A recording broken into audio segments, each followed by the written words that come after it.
10ನೇ ತರಗತಿಯಲ್ಲಿರುವಂಥ ಸಮಾಂತರ ಶ್ರೇಣಿ ಟಾಪಿಕ್ ಬಗ್ಗೆ ತಿಳ್ಕೊಳ್ಳೋಣ.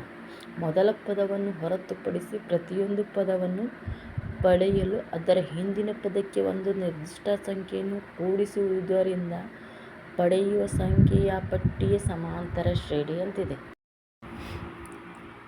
ನೆಕ್ಸ್ಟ್ ಸ್ಥಿರ ಸಂಖ್ಯೆಯನ್ನು ಸಮಾಂತರ ಶ್ರೇಣಿಯ ಸಾಮಾನ್ಯ ವ್ಯತ್ಯಾಸ ಎನ್ನುವರು. ಇದು ಧನನೂ ಆಗಿರಬಹುದು, ಋಣನೂ ಆಗಿರಬಹುದು ಅಥವಾ ಶೂನ್ಯನೂ ಆಗಿರಬಹುದು. ಇನ್ನು ಸ್ಥಿರ ಸಂಖ್ಯೆ ಸಮಾಂತರ ಶ್ರೇಣಿಯ ಸಾಮಾನ್ಯ ವ್ಯತ್ಯಾಸ ಏನಿರ್ತದೆ ಅದು ಪಾಸಿಟಿವ್ ಆಗಿರ್ಬೋದು, ನೆಗೆಟಿವ್ ಆಗಿರ್ಬೋದು ಮತ್ತು ವ್ಯಾಲ್ಯೂ 0ನೂ ಆಗಿರ್ಬೋದು ಅಂತ. ಸಮಾಂತರ ಶ್ರೇಣಿಯ ಸಾಮಾನ್ಯ ರೂಪ A1, A2, A3 AN ಆಗಿರುತ್ತದೆ. ಅದು A1 ಅಂದ್ರೇನು, ಅದು ಮೊದಲನೇ ಪದ. A2 ಅಂದರೆ ಎರಡನೇ ಪದ. A3 ಅಂದರೆ ಏನಿರುತ್ತೆ, ಅದು ಮೂರನೇ ಪದ. ಅದೇ ರೀತಿ A4 ಇತ್ತಂದರೆ ಅದು ನಾಲ್ಕನೇ ಪದ ಇರುತ್ತೆ. ಇದು AN ಎನ್ನುವುದು ಏನಾಗಿರ್ತದೆ, ಎನ್ನೇ ಪದ ಆಗಿರುತ್ತೆ. ದೇರ್ಫೋರ್ A2 ಮೈನಸ್ A1 ಅಂದ್ರೇನು, A2ದಲ್ಲಿ A1 ಕಳೆದ ನಮಗೆ ಏನು ವ್ಯಾಲ್ಯೂ ಸಿಗುತ್ತೆ,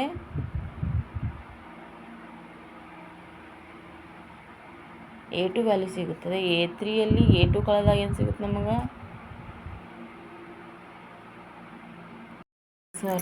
A2 ಮೈನಸ್ A1 ಮಾಡಿದಾಗ A1 ವ್ಯಾಲ್ಯೂ ಸಿಗುತ್ತೆ. A3 ಮೈನಸ್ A2 ಮಾಡಿದಾಗ A2 ವ್ಯಾಲ್ಯೂ ಸಿಗುತ್ತೆ. ಇದೇ ರೀತಿ ಎನಲ್ಲಿ AN ಮೈನಸ್ 1 ಮಾಡಿದಾಗ ನಮ್ಗೆ ಏನು ಸಿಗುತ್ತೆ, ಸಾಮಾನ್ಯ ವ್ಯತ್ಯಾಸ D ಸಿಗುತ್ತೆ. ಇದು ಇಷ್ಟು ಎಲ್ಲ ನಾವೇನು ಆಲ್ರೆಡಿ 8 ಮತ್ತು 9ನೇ ತರಗತಿಯಲ್ಲಿ ಇದೆಲ್ಲ ತಿಳ್ಕೊಂಡಿದ್ದೀವಿ. ಇವಾಗ ಸ್ವಲ್ಪ ರೀಕ್ಯಾಪ್ ಇರಲಿ. ನೆಕ್ಸ್ಟ್ ಕಲ್ತಿರೋದೆಲ್ಲ ನೆನಪು ಹೋಗಿರ್ಬಾರ್ದು. ಮೊದಲ ಪದ ಯಾವುದು, ಎಷ್ಟು 6 ಇದೆ. ಸಾಮಾನ್ಯ ವ್ಯತ್ಯಾಸ D ಎಷ್ಟು 3 ಇದೆ. ಆದರೆ ಆ ಸಮಾಂತರ ಶ್ರೇಣಿ ಯಾವ ರೀತಿ ಇರುತ್ತೆ ಅಂದ್ರೆ, ಮೊದಲ ಪದ ಎಷ್ಟಿದೆ 6 ಇದೆ, ಸಾಮಾನ್ಯ ವ್ಯತ್ಯಾಸ 3. ಅಂದ್ರೆ ನಾವು ಎಷ್ಟು ಬರೀಬೇಕು, 6 3 ಕೂಡಿಸಿದಾಗ ಎಷ್ಟಾಗುತ್ತೆ 9. 9ಕ್ಕೆ ನೆಕ್ಸ್ಟ್ 3 ಕೂಡಿಸಿದಾಗ ಎಷ್ಟಾಗುತ್ತೆ 12. 12ಕ್ಕೆ 3 ಕೂಡಿಸಿದಾಗ 15. 15ಕ್ಕೆ 3 ಕೂಡಿಸಿದಾಗ 18. ಇದೇ ರೀತಿ ಬರ್ಕೋತಾ ಹೋಗಬೇಕು. ಇವಾಗ ನೆಕ್ಸ್ಟ್ ಏನಿದೆ, A=6 ಮತ್ತು D=-3 ಆದಾಗ ಆ ಸಮಾಂತರ ಶ್ರೇಣಿ ಅಂತ ಕೇಳ್ತಾರೆ. ನಾವೇನು ಫಸ್ಟ್ ವ್ಯಾಲ್ಯೂ ಎಷ್ಟಿದೆ 6 ಆ್ಯಸ್ ಇಟ್ ಈಸ್ ಬರ್ಕೋಬೇಕು. ನೆಕ್ಸ್ಟ್ ಸಾಮಾನ್ಯ ವ್ಯತ್ಯಾಸ -3 ಅಂತಿದೆ. ಅಂದರೆ ಏನು ಮಾಡ್ಬೇಕು ನಾವು, A2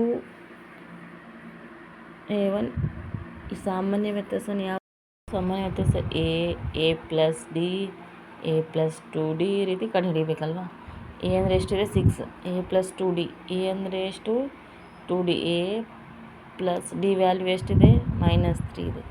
6 ಪ್ಲಸ್ ಇಂಟು -3 ವ್ಯಾಲ್ಯೂ ಎಷ್ಟು ಬರುತ್ತೆ, 6ಅಲ್ಲಿ -3 ಕಳೆದಾಗ 3 ಬರುತ್ತೆ. ಅಂದ್ರೇನು, ನೆಕ್ಸ್ಟ್ ವ್ಯಾಲ್ಯೂ ಎಷ್ಟಾಯಿತು 3 ಆಯಿತು. ಇದೇ ರೀತಿ A + 2D ಮಾಡಿದಾಗ ಎಷ್ಟು ಬರುತ್ತೆ ನಮಗೆ 0 ಬರುತ್ತೆ. ಇದೇ ರೀತಿ ನಾವು ನೆಕ್ಸ್ಟ್ ಮಾಡಿದಾಗ ಎಷ್ಟು ಬರುತ್ತೆ -3 ಬರುತ್ತೆ. ಹೀಗೆ ಆನ್ ಆಗುತ್ತೆ. ನೆಕ್ಸ್ಟ್ ಒನ್ ಏನಿದೆ, ಎಕ್ಸಾಂಪಲ್ A=1.0 ಇದೆ, D=0.1 ಆದಾಗ ಸಮಾಂತರ ಶ್ರೇಣಿ ಕೇಳಿದ್ದಾರೆ. A ವ್ಯಾಲ್ಯೂ ಎಷ್ಟಿದೆ 1.0 ಆ್ಯಸ್ ಇಟ್ ಈಸ್ ಬರ್ಕೊಂಡ್ರೆ. Next D value A plus D value ಕಂಡುಹಿಡಬೇಕು. ಅಂದರೆ A ಅಂದರೆ ಎಷ್ಟಿದೆ 1.0 ಪ್ಲಸ್ 0.1 ಕೂಡಿಸಿದಾಗ ಎಷ್ಟಾಗುತ್ತೆ ನಮಗೆ 1.1. ಅಂದರೆ ಏನು 1.1 ಅಂತ. ನೆಕ್ಸ್ಟ್ A + D ಆಯಿತು. ಈಗ A + 2D ಕಂಡುಹಿಡೀರಿ. A ಅಂದರೆ ಎಷ್ಟಿದೆ 1.0 ಪ್ಲಸ್ 2 ಆ್ಯಸ್ ಇಟ್ ಈಸ್ ಸಾಮಾನ್ಯ ವ್ಯತ್ಯಾಸ ಎಷ್ಟಿದೆ 0.1. ಅಂದರೆ 1.0ಅಲ್ಲಿ ಇಂಟು 2 0 ಪ್ಲಸ್ 2 ಇಂಟು 0.1 ಮಾಡಿದಾಗ ಎಷ್ಟು ಬರುತ್ತೆ ನಮಗೆ ಹೇಳಿ, ಎಷ್ಟು ಬರುತ್ತೆ 0.2 ಬರುತ್ತೆ. ಎರಡು ಕೂಡಿಸಿದಾಗ ಎಷ್ಟಾಗುತ್ತೆ ವ್ಯಾಲ್ಯೂ 1.2. ಅಂದರೆ ಇದು ವ್ಯಾಲ್ಯೂ ಎಷ್ಟಾಯಿತು 1.2. ಇದೇ ರೀತಿ ನೆಕ್ಸ್ಟ್ ಮಾಡಿದಾಗ ಎಷ್ಟು ಬರುತ್ತೆ, ಅದು ವ್ಯಾಲ್ಯೂ 1.3 ಬರ್ತೀನಿ ಮಾಡ್ಬೋದು.